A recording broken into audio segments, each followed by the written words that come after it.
Okay, here we go, ladies and gentlemen. It's now time for ECW. This is week 15 of ECW, as we are just a little bit farther away from the Sin pay-per-view back in week 13. And so, ladies and gentlemen, your main event definitely gonna be a good one. Definitely gonna be an action-packed one, as we got a total of 10 superstars to compete in a battle royal to see who will become the number one contender for Kenny Omega's Hardcore Television Championship 10-man number one contenders battle royal. Ladies and gentlemen, that will be your main event of ECW, and that is tonight here on the week 15 of ECW, aka the best brand of compared to all the other brands, which is Raw and SmackDown, and at least the most hardcore brand. But ladies and gentlemen, of course, your ECW champion, Minoru Suzuki, he is going to acknowledge the 12-man King of the Ring tournament. Of course, 4 superstars from Raw, SmackDown, and ECW will compete in this tournament. The winner for whichever brand face off against the champion in their brand at the main event of SummerSlam. And later, we shall also announce the 4 randomly selected superstars from ECW to compete in this tournament to represent ECW in the King of the Ring tournament, same like Raw did. Raw's results for the King of the Ring tournament for their representatives were, checking back at it, was Randy Orton, Sami Zayn, Silas Young, and The Miz to represent Raw. Hopefully we get a little bit of some better picks than Raw did, and hopefully some of our ECW guys show up, and well, hopefully they advance to the finals and hopefully win the ECW title tournament. Whoever wins face off against Minoru Suzuki if he does still hold the title by the time SummerSlam rolls around. But anyway, kicking things off here tonight, Daniel Bryan and Shane Douglas. Shane Douglas, of course, he did challenge Neville for the hardcore lightweight title at the Sin pay-per-view. He ultimately lost to Neville, and so he's been trying to get back for the past couple of weeks, of course. So he did lose to Taz last week, and so he tries to see if he could try to defeat Daniel Bryan here tonight. Off the ropes goes Bryan into a nice takedown. 1, 2. Oh, never mind. Only a 1 count. Bryan got off that quickly. Dragon screw. And now Daniel Bryan trying to find a way to perhaps beat Shane Douglas. Of course, Bryan was inside number one contenders matchup against Braun Strowman to see who will face off against Minoru Suzuki for the ECW title a couple of weeks ago at the Sin pay-per-view. Well, to see who faces off against him at the Sin pay-per-view, and of course, Strowman, he did win that one. Anyway, now Shane Douglas off that crossbody, only a 2 count though. And now Bryan, never mind, double hook suplex by Douglas, and Shane Douglas on complete roll in this matchup has the camera now, and well, using that to his advantage once again. Saw how to takedown. Now with the announcer's table, Bryan finding some separation from himself and Douglas with that announcer's table, so nicely done. Then Bryan used that to his advantage, and now Douglas, well, he misses wildly as Dan Bryan having the Samoa Joe treatment, just simply walking away from the leap and attack from the top rope. And now Bryan trying to gain an upper hand here. Shane Douglas not gonna let that happen. Douglas wants to win here tonight. He definitely does need a win. Brainbuster right through the steel steps. Ladies and gentlemen, this is what he's all about at its finest. 1, 2, and only a 2 count. The ECW Hardcore Extreme Championship Wrestling action that we bring to you, unlike Raw and unlike SmackDown. And ladies and gentlemen, you can only see us on ECW, and for the one ECW match we always have on Superstars. And now Brainbuster, this time through the announcer's table. Douglas is dead at this point.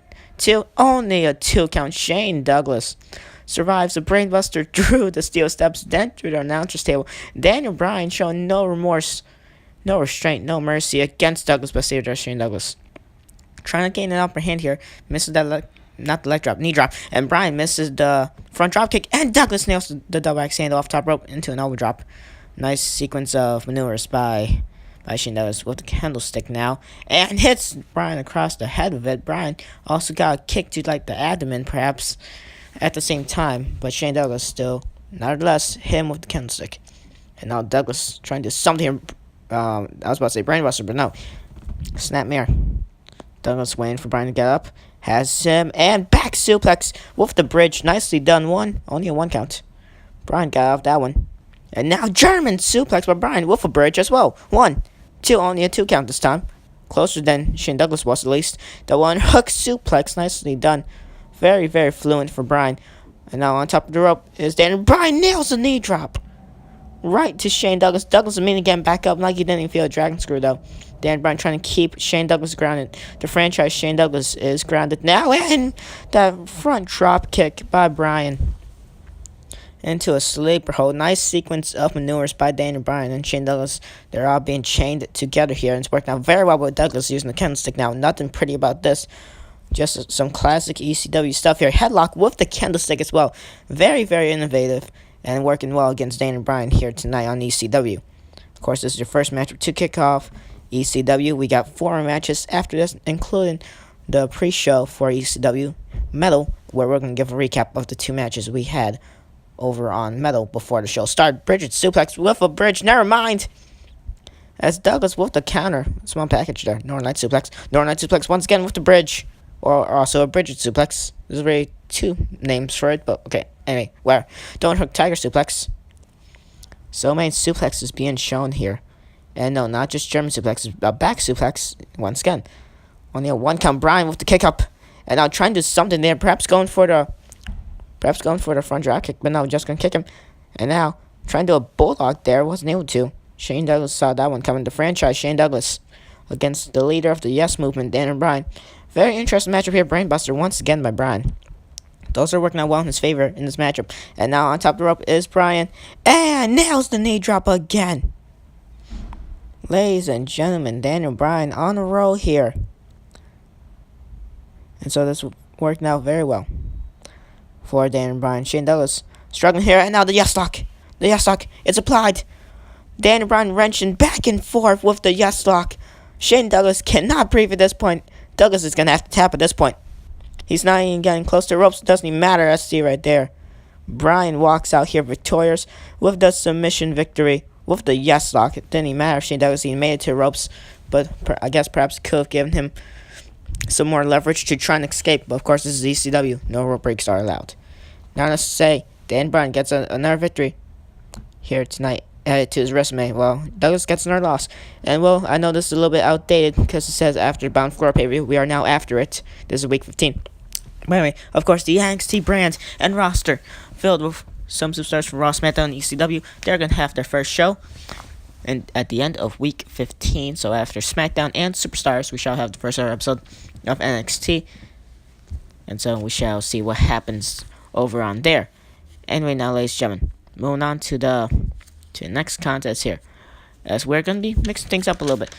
These 4 men specifically had a tag team matchup over on Superstars for the ECW side of thing in the joint branded Superstars show, as we did have Finn Balor, who's currently in the rivalry with Corey Graves, teamed up with Jaimundo, who's currently in the rivalry with Rusev.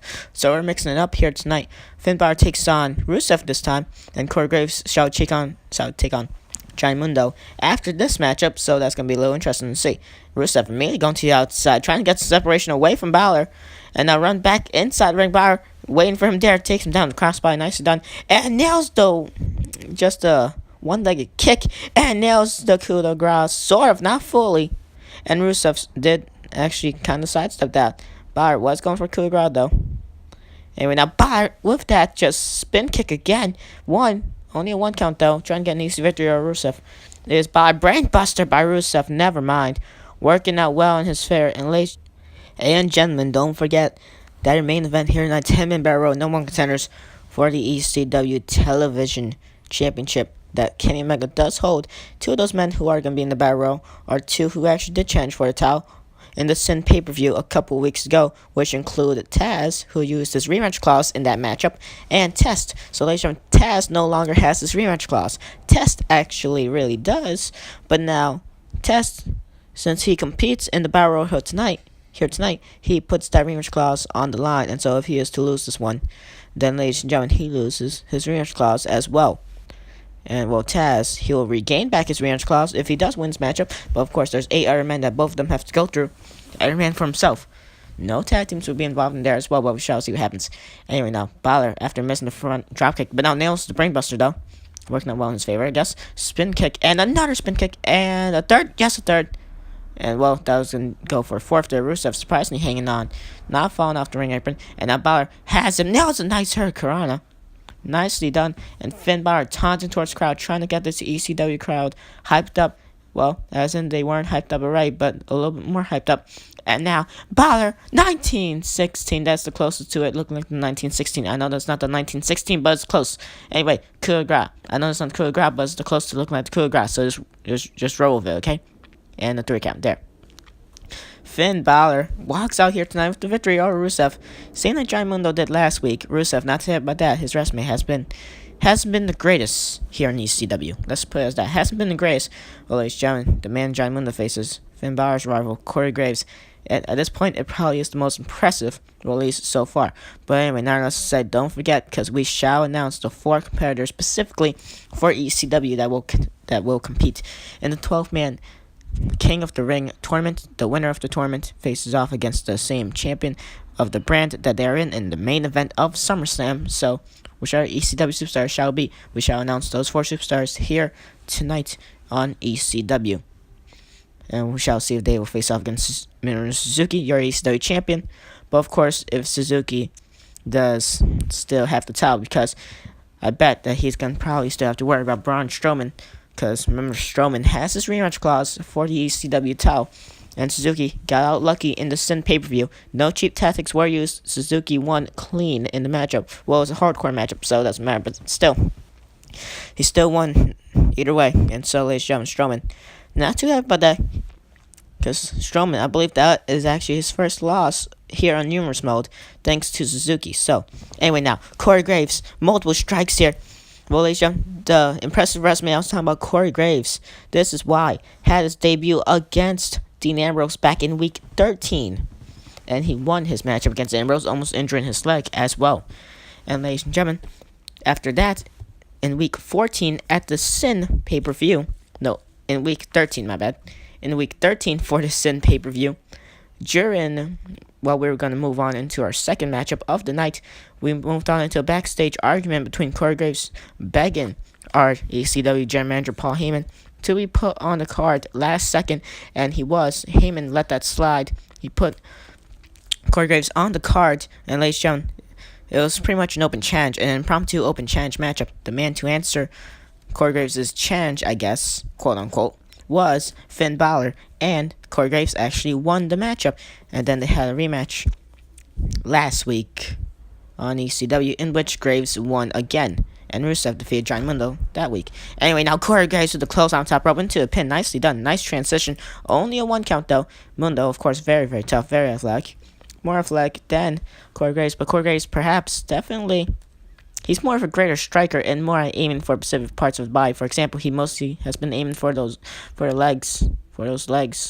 And well, speaking of though, he aiming for the legs with the leg strength here, working on the leg of Giant Mundo. You take down the legs and the back of high flyer like Mundo, and then you definitely take out most of his arsenal with his high flying maneuvers, high flying kicks, cross bodies, close on to where. Graves now into pin 1, only a 1 count. Corey Graves perhaps getting a little bit desperate here. Never mind, Northern Light suplex. Corey Graves definitely going to start getting desperate against a great competitor like Mundo, because going for those quick pins, going for those quick pins, as I screwed up talking there. Anyway, now Graves with the hockey stick hits him once, gonna hit him twice perhaps. Waits for him, draws the hockey stick right at his face though. And now Mundo just gonna slip there, slipping up. And now Graves has him that just press slam power driver. Brutal right to Johnny Mundo into the pin there. Only a 1 count. Johnny Mundo kicking out of the move that Corey Graves, I believe, used to defeat Finn Balor on 2 occasions.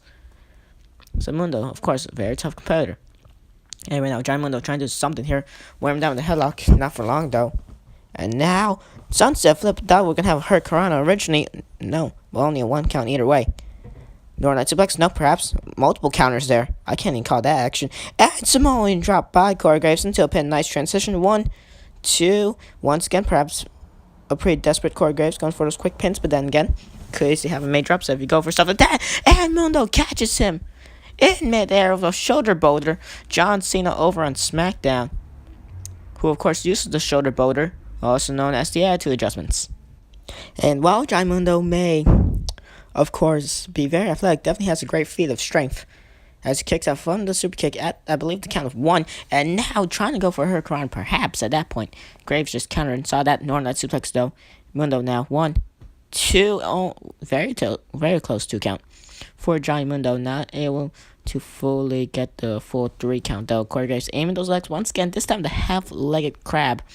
Corey Graves, of course, very innovative when it comes to targeting a specific body part. And so he is doing it here tonight, aiming after those legs of Mundo, which is very smart. Take out the legs of the high flyer, or take out the legs of anyone in general. Really takes out most of their offense in their arsenal. And now Graves super kick to the back of the head. John Mundo didn't see that one coming, and now trying to use the hockey stick to his advantage once again. Okay, never mind. I was about to say Mundo not gonna let that happen. Apparently not. Graves will take advantage once again, and now hit to the back of the head again with that hockey stick. And so, ladies and gentlemen, working out well in the favor for this is Corey Graves, and throwing the hockey stick right to the back of the head of Mundo. He has him dazed. And Corey Graves stand up for something here. Mundo holding on to his ribs. Was perhaps the ribs that got poked from the hockey stick. Big boot by Corey Graves. And now Mundo gonna be sent off the ropes. Super kick right to the face by Corey Graves. 1, 2, and 3. Innovative. Very innovative. Only way you could describe it. That throwing the hockey stick to the back of the head of John Mundo. Then doing a big boot. And then a super kick. Of course, the big boot and the hockey stick to the back of the head did blind him a little bit. Works out very well for Corey Graves. That was a very nice ending to the matchup. Well, of course, ladies and gentlemen, SmackDown, the next episode in Universe Mode. And your main event will be the man who has a rematch clause against World Heavyweight Champion Aleister Black, as Ziggler did lose to Black for the world title at the pay-per-view. Ziggler, he's going to have one more opportunity. But first off, he's going to have to go through Mr. Money in the Bank, Jay Lethal. Of course, Lethal defeated 5 other men, including James Storm, Eddie Guerrero, Ryback, Samoa Joe, and Cesaro in the Money in the Bank ladder match. And so, Jay Lethal, the newest superstar to SmackDown, and he actually won. So that's interesting. Well, now let's say moving on, as we now give you your ECW pre-show medal recap. And of course, ladies and gentlemen, 2 matches for each pre-show on Raw, SmackDown, and ECW. This is the medal side of things. This is the ECW side, thanks to hype up the crowd, as we did have a businessman more in the ECW Tag Team Champions against, well, Hayabusa and Tiger Mask. Of course, Hayabusa and Tiger Mask, they were in a tag team #1 contenders matchup at the Sin pay-per-view versus Eric Rowan and Luke Harper. And they did lose the matchup, and so just to see what it'll be like if they still faced off against Morgan and Abyss, we gave them a non-title matchup between themselves versus Matt Morgan and Abyss, but at the end, it'll still be the ECW Tag Team Champions who come out on top. It'll be Matt Morgan and Abyss coming out on top in the non-title contest. So that could have been, if that was a title match, if they did win the #1 contenders matchup back at Sin pay-per-view, that could have been the outcome. But now let's just say, speaking of champions, as we did have ECW Women's Champion Sonya Deville against Velvet Sky to kick things off. Well, to be the main event of the pre-show. And ladies and gentlemen, of course, Sonya Deville did win that back at the live event a couple of days ago. Probably to like a week now. And so she's the first ever ECW Women's Champion, as she has that ankle lock transitioning into a surfboard onto Velvet Sky. And ladies and gentlemen, the ECW Women's Champion, first ever ECW Women's Champion, I add, Sonya Deville, comes out on top in the non-title contest as well. So that's going to be the only showcase we have for the women's roster here on ECW, sadly, this week. Anyway, we now cut to Miro Suzuki, where he now acknowledges this whole King of the Ring tournament. And yes, ladies and gentlemen, 4 superstars from both Raw, SmackDown, and ECW will compete in that tournament to make it all add up together 12. As you hear Suzuki explain what shall happen on their brand to a title match at the main event of SummerSlam, of course. Hopefully that could be ECW. Perhaps it could be ECW. And then, yes, ladies and gentlemen, Suzuki, he does carry this brand. He is the ECW champion, which means he does carry the ECW brand on his shoulders. Same like AJ Styles carries the Raw brand on his shoulders. And same like Aleister Black carries the SmackDown brand on his shoulders. That could have been Dolph Ziggler at the pay-per-view a couple days ago. Sadly, was not. And ladies and gentlemen, ECW champion Miro Suzuki, keeping it on good notice that he is your ECW champion. And ladies and gentlemen, all of you in the back, all of you watching, and all the superstars of ECW backstage.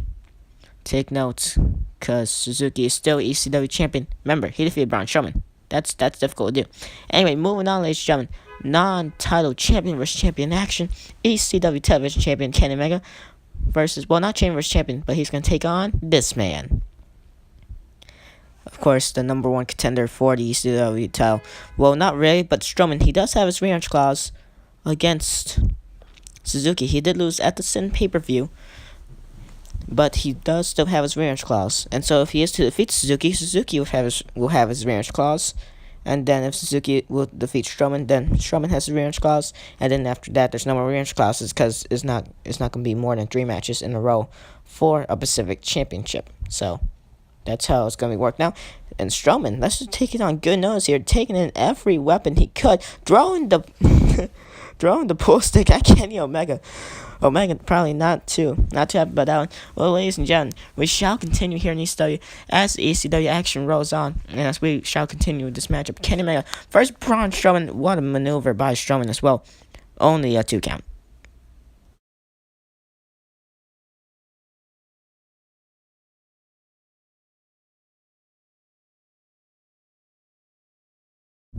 And yes, ladies and gentlemen, welcome back. We are back here on ECW. Strowman now. Strowman to deliver headbutt and tombstone power by Omega. Right on top of the table. I mean, not the table, but the chair to Strowman. Strowman kicking out. No surprise there. Another one. Delivered to Strowman. Omega here. Gonna try to kill the man. Only a 2 count. Braun Strowman. A monster among men. A third. 1, 2. Ladies and gentlemen, third time is not a charm for Omega. Just punching Strowman in the face when Strowman went for a headbutt there. And now Omega sends Strowman up here. Omega having second thoughts. Does one get home run across the whole ECW arena here with that chair that Strowman has. Now Strowman just taking a good authority. What a headbutt.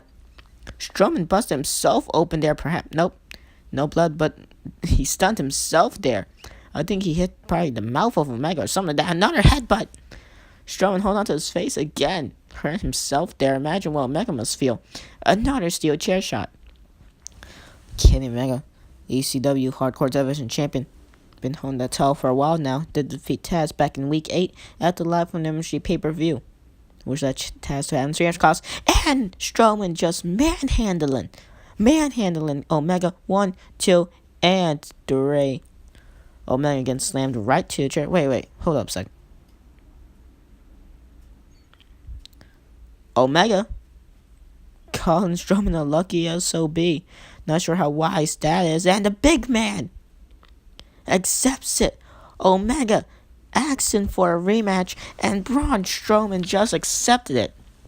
Kenny Omega lost fair and square here in this hardcore matchup against Strowman, but Omega taking a good authority, and Strowman, he actually agreed to it, but now Omega, that could perhaps not be such a good idea of Strowman, because Omega with the upper hand in this matchup now. But okay, never mind. Speaking of though, I spoke too soon there, because now we got Braun Strowman with the steel chair hand. Multiple shots used against Omega here. Omega now snatching it from Strowman. Strowman just waiting for him now.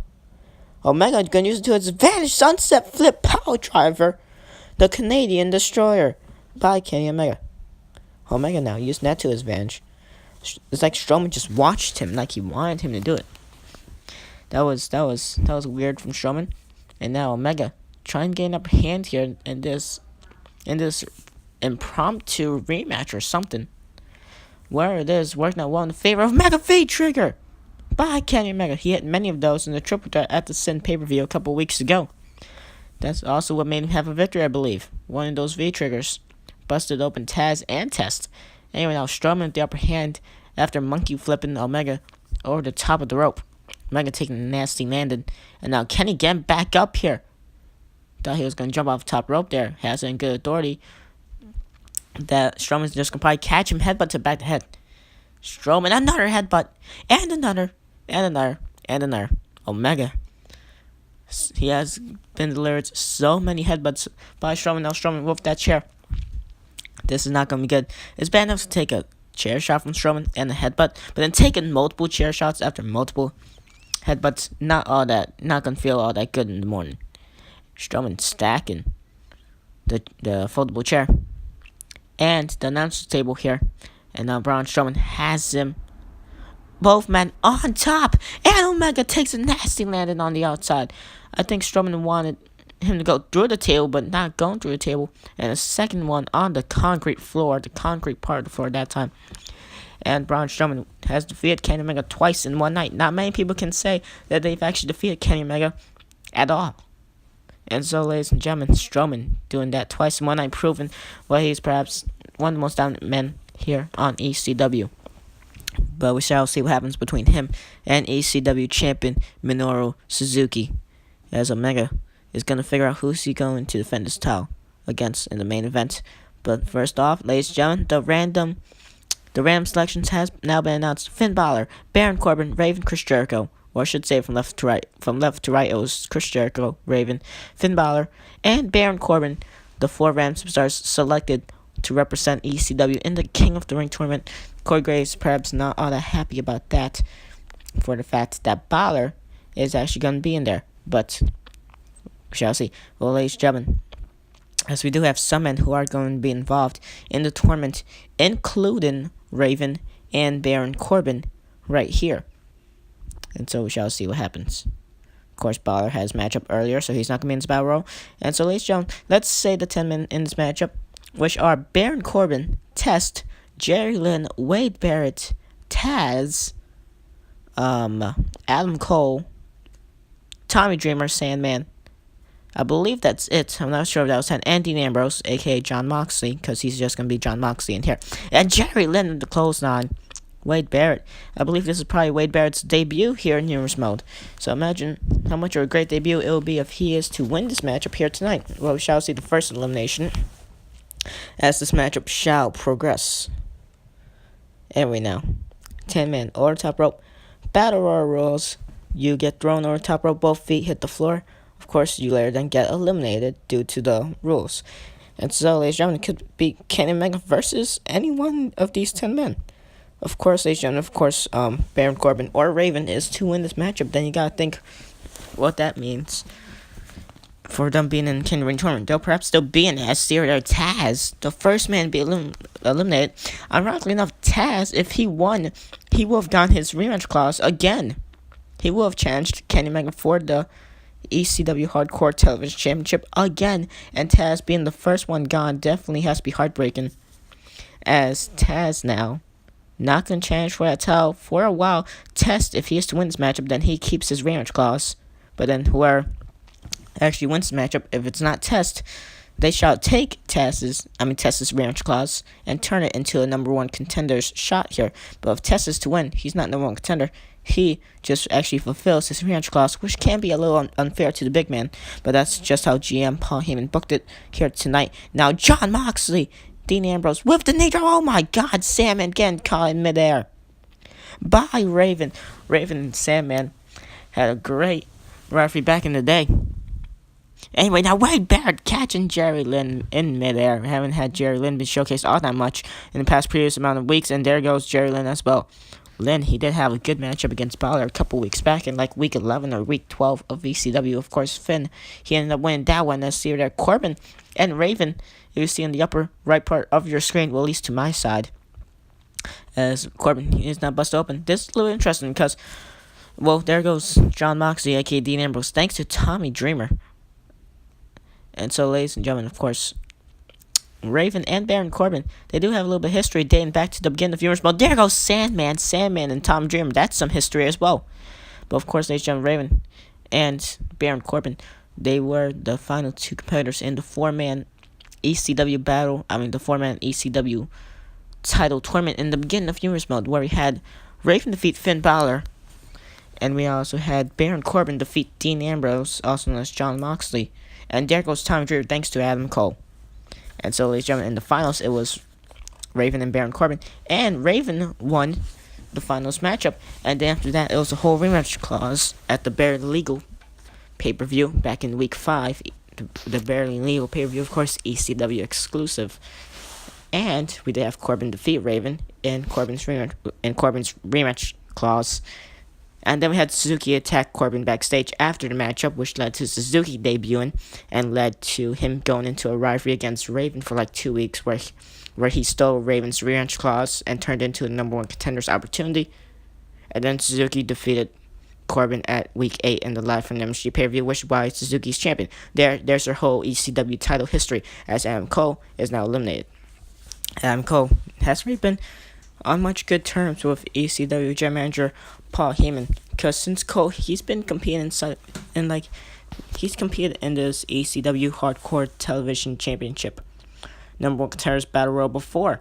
So has Taz, which is how Taz was to be able to become champion in the first place, because he actually won the battle royal to become the first ever champion. And Omega was also involved in it, ironically enough, so there's some history. So Adam Cole, no stranger to these battle royals here in ECW, and he has been complaining to ECW general manager Paul Heyman about him losing ever since like the beginning of Humorous Mode. And so, of course, Adam Cole not happy about losing. And there goes Test. And Test has now lost his rematch clause thanks to the debut in Wade Barrett. I believe this is Wade Barrett's debut. I believe we haven't showcased him at all. I could have sworn I had a match set up for Barrett in the beginning of Humorous Mode, but then I scratched it to have like a different match with like Minoru Suzuki in the main event or something like that, or Raven. It was probably that Suzuki versus Raven matchup. I can't fully remember though. That was the beginning of the weeks. And now Corbin and Raven, the history dating back to the beginning of Humorous Mode. Wade Barrett with the lead pipe, the final 3. Baron Corbin, who's in the King of the Ring tournament. So if he is to win this, so is Raven, ironically enough. So Wade Barrett, the only one who's not in the King of the Ring tournament, so we shall see what happens here. Final 3. Both men busted open besides Wade Barrett. And now Baron Corbin now. Raven, he's limping. Corbin not limping. And Barrett, DDT, right to Raven. And now Corbin has him. Irish whips Raven. And the end of days. That worked out well. Usually, since that does look a whole lot like the end of days, that worked out well. Especially since Corbin does have like an Irish whip sometimes. And so that worked out very well. I wasn't expecting that. That looked very scripted. I like that. That looked realistic. Anyway, moving on. As I broke kayfabe. Kayfabe is right dead, but I keep saying that like almost every episode of Humorous Mode. Ladies and gentlemen, this episode of Humorous Mode, it's been a pretty good one. And ladies and gentlemen, we shall see what happens here. As Corbin now trying to get an upper hand against Raven, not doing all that much about it, but Wade Barrett holding on to his ribs. Those are definitely hurting him. He's definitely going to struggle to reverse Hurricane into a camel clutch. You rarely ever see that here in Brooklyn Revolution Humorous Mode. And there goes Raven. The first ever ECW champion of Humorous Mode is gone. And he is out of here. And he's not going to challenge Kenny Omega for the Hardcore Championship. It could be Corbin or it could be Wade Barrett. Either way. Both these two men are greatly highly talented performers in the ring. And so we shall see. I know most people don't think Corbin is a good wrestler. I think he's decent. And Corbin just choked backbreaker right to Wade Barrett. And now Barrett has him brainbuster. Todd Corbin's going to get eliminated. Corbin, the blood draining from his forehead, going into his eyes, perhaps blinding him. And now Wade Barrett, another brainbuster. Every time he's doing that close to the ropes, I am thinking in my head, Corbin's going to get eliminated. Choke slam. Wade Barrett manhandling Baron Corbin. You usually think it will be the other way around, but no, Corbin, he's getting manhandled. He's on the receiving end and getting manhandled. And now, multiple counters. This is confusing. No way. Wade Barrett wins that one. And a simple punch right across the jaw. I guess you could call that the bull hammer, just so it could have some good scripted storyline written into it.